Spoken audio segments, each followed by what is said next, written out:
Here is a final special edition of the blizzard of 2013 that will go down in the record books for the significant amount of snow.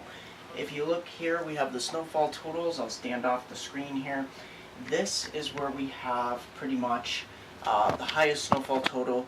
I knew we'd get a 40-inch there. Hamden, Connecticut takes the winning on the list here for snowfall accumulations, 40 inches. I knew we would see a 40-inch snowfall total somewhere within the area. And most of the areas around Boston here reporting 30, 35 inches around the area. So this is what we're looking at here for most of the snowfall accumulations. A general 25 to 35 inches of snow, with locally higher amounts were recorded to 40 inches. This is quite amazing, and this will go down in the record books as quite a very large storm. And let's take a look at some of the satellite photos. These were taken out of from anywhere from early morning hours to the afternoon hours this afternoon. You can see the expanse of the clouds. This was really, it almost resembles a hurricane. So that's exactly what this storm acted like, a hurricane with snow. And wind gusts were reported around much of the area across eastern New England on the order of 60, 70, even 80 miles per hour with a lot of those snow bands. We did have some areas here with the snow band that pushed from southeast to northwest here that did report up to 4 to 6 inches of snow per hour, with some areas actually reporting a foot of snow within about a 90-minute period just west of Boston here. There's some unconfirmed reports of that going on. So that is what we had for blizzard of 2013. Do we have anything else waiting?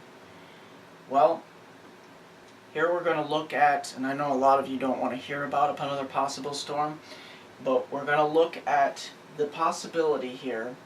And let's take a look at the current map here. We have this out here in the plains. We have blizzard warnings for the Dakotas. Don't worry, this one isn't going to turn into a blizzard for the Northeast or the East Coast. We have a lot of warm temperatures here in the south, 60 up to Atlanta. Here up in the Northeast, that's where we got a lot colder temperatures. And you see the low off the coast, it's occluding. It means it's weakening now, finally, down to, or rising up to 976 millibars now. So, and out west here, not much to talk about. Very quiet out west with the ridge of high pressure.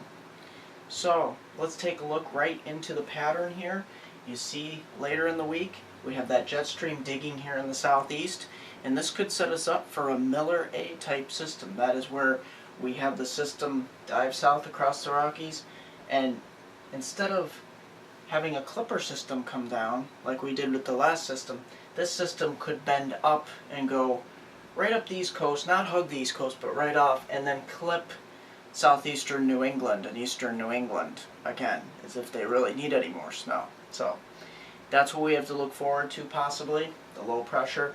And I've outlined some areas possibly in eastern New England. Here in the deep south too, there could be something going on across the southern Appalachians. So we got to look for that possibly Wednesday evening here in the south. So we'll keep an eye on that.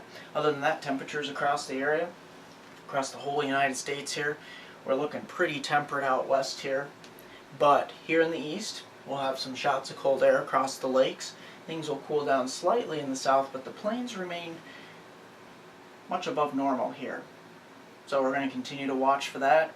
And we'll have systems, of course, coming up from the south here. So we have a very active subtropical and a very active northern branch too. And we have a lot of chances for possible storms during the next couple weeks. So we'll keep an eye on that. Other than that, temperatures remain fairly decent and fairly normal for this time of year. I'm meteorologist Mark Molnar. Like us on Facebook at MeteoMark. Subscribe to us on YouTube. Here's a 4-day forecast for my hometown viewers from Binghamton to Elmira in the northern tier counties of Pennsylvania.